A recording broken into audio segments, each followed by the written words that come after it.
and welcome back to Good Nightmare, or welcome if you're a first-time listener. Happy to have you here. Today's episode has been sitting in my drafts for, I think, a month or two now. I wrote it back then, and then life happened, and it's kind of prevented me from wanting to post or do anything but lay on the couch and watch TV, as we all sometimes need to do. I don't want to get into too much personal stuff before we get into the episode, but just so you know where I've been, I've lost 3 loved ones in the past couple of months, some more distant than others. For example, one was a childhood friend and one was a past mentor and colleague. My cats decided to have some behavioral issues, or at least one of them did, and is now on anti-anxiety medication because we have construction out the back and the front of our house, and it has been absolutely wild. And there was a minor car accident which gave me whiplash and concussion symptoms. So that was fun.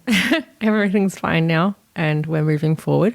And I just wanted to put this episode out because mostly for the listeners and also for myself, but mostly for the listeners because, you know, a lot of you have stuck with me from episode 1 or even just recently, and I really appreciate that. And I just want to give a shout out and a huge thank you to my patrons. I don't really advertise my Patreon much because I don't like asking for support or money. The goal of my Patreon isn't to make an income. It's literally just to cover the monthly cost of hosting the past episodes and future episodes. And I think we've met that goal. So thank you so much for helping me break even there. Today's episode is about Daniel M. Norton, and you may recognize that name from the standard that is used to determine if someone's insanity plea in criminal cases is legitimate. The M. Norton rule basically, in my own words, it basically says that at the time of the crime, the person who is claiming the insanity plea must not have been aware that what they were doing was wrong in the eyes of the law or the eyes of society. This actually didn't click for me until recently when I finished reading Helter Skelter, which is a book about the crimes and the trial of the Manson family members. And Tex Watson, I believe, invoked the insanity plea, and M. Norton didn't apply to him because it was obvious that he knew that what he was doing was wrong in the eyes of the law and the eyes of society, even though he himself believed it was the right thing to do at the time. But I'm not going to get into that because it was a big and daunting book, and I do recommend reading it if it's something that you're interested in learning more about, especially the trial and the jury deliberations. You can still get a lot out of the book if you want to skip the chapters that discuss the actual crime scenes, which are very harrowing and difficult to read. So if you do pick up the book and you need to skip those parts, you'll still learn just as much and get as much information out of it as anyone else would. Now, to give context to today's case, it's important to first define what persecutory delusions are. Persecutory delusions, according to our favourite source, Wikipedia, are, quote, a set of delusional conditions in which the affected person believes they are being persecuted despite a lack of evidence, unquote. It's defined by 2 characteristics: that the person believes that the harm is currently occurring or will occur, and that the perceived persecutor intends to cause harm. Persecutory delusions are common in cases of paranoid schizophrenia, manic or mixed episodes of bipolar disorder, and schizoaffective disorder. Common delusions include the perception that the person is being stalked, poisoned, spied on, or that there's a conspiracy to harm or kill them. Thankfully, there are treatments available for persecutory delusions, which include medications such as antipsychotics and also cognitive behavioral therapy. Today, we look at a case that involves a murder committed by a man who was suffering persecutory delusions. Although the idea that he himself committed a murder and not an attempted murder will come up a little bit later in the episode. Daniel M. Norton was born in 1813 in Scotland. He was the son of a woodturner of the same name and would become a woodturner himself.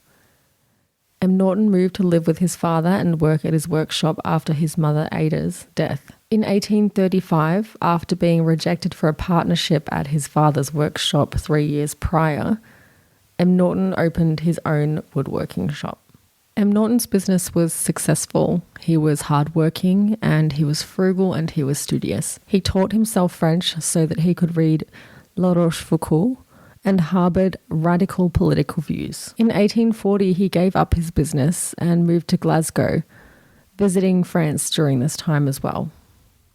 Not much is known about his 2 years in Glasgow and abroad, as most information about M. Norton's life actually came from what was supplied at his trial. However, in 1841, it's reported that he'd begun telling his father and reporting to the Glasgow Police Commissioner that he was being persecuted by the Tories, a political faction. He claimed that they were following him and spying on him.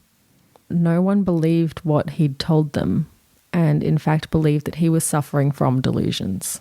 Shortly after these reported delusions began, in 1843, M. Norton was seen in Whitehall in London. He was said to have been lurking in the area and behaving suspiciously. His behaviour was unusual enough for people to take note. On January 20 of the same year, the Prime Minister's secretary, Edward Drumming, was walking toward Downing Street when M. Norton caught up with him from behind, drew his pistol, and shot him point blank in the back. Thankfully, he was apprehended by a nearby police officer before he was able to fire a second shot. It's believed that M. Norton had thought he'd shot the Prime Minister himself, Robert Peel, and not Edward Drummond. Drummond was subsequently treated for his gunshot wound. At first, it was reported that his condition was stable.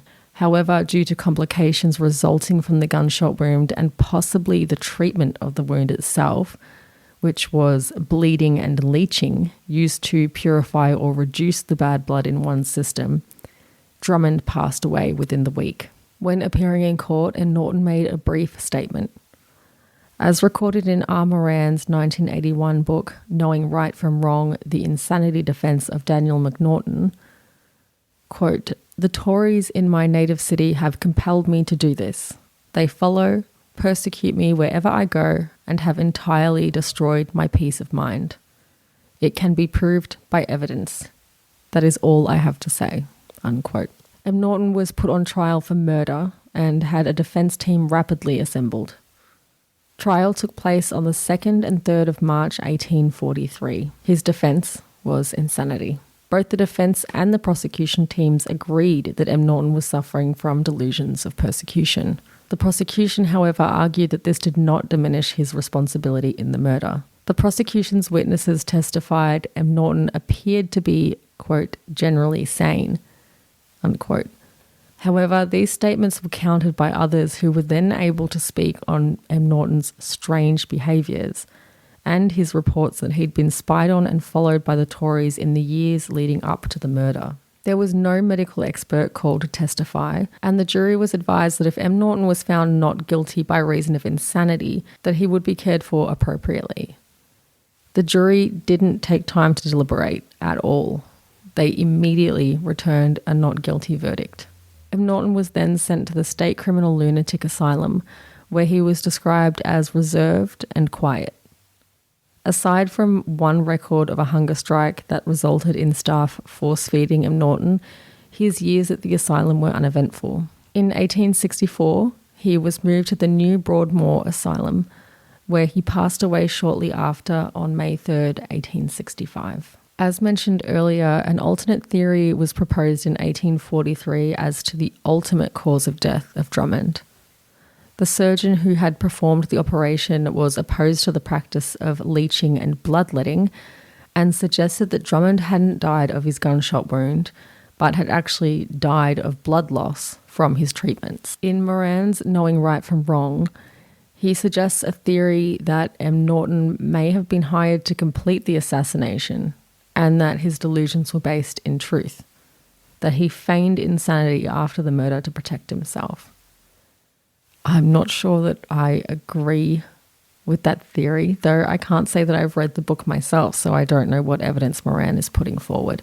However, with the evidence from the trial itself that these delusions had been going on for years prior to the murder, that there was no evidence, and that the people around him saw his behaviour as strange and unsettling, I kind of find it difficult to think that this alternate theory really holds ground.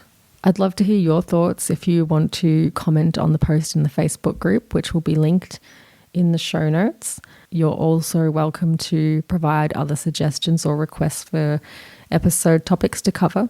Thank you so much for listening, whether you have been here for a long time, a short time, you're just popping in for one episode. And thank you again to my patrons who have helped me break even on covering the cost of hosting past and future episodes. I really appreciate everyone's patience in waiting for me to come back, and I hope you enjoy the new introduction music. I changed it because a friend of mine a while ago mentioned they like to try and fall asleep to podcasts, but the previous music was a bit too jaunty. So I went with something a little bit softer and a little bit less intrusive, and I prefer it myself, so I hope you enjoy it as well. As always, until next time, sweet dreams and good nightmares.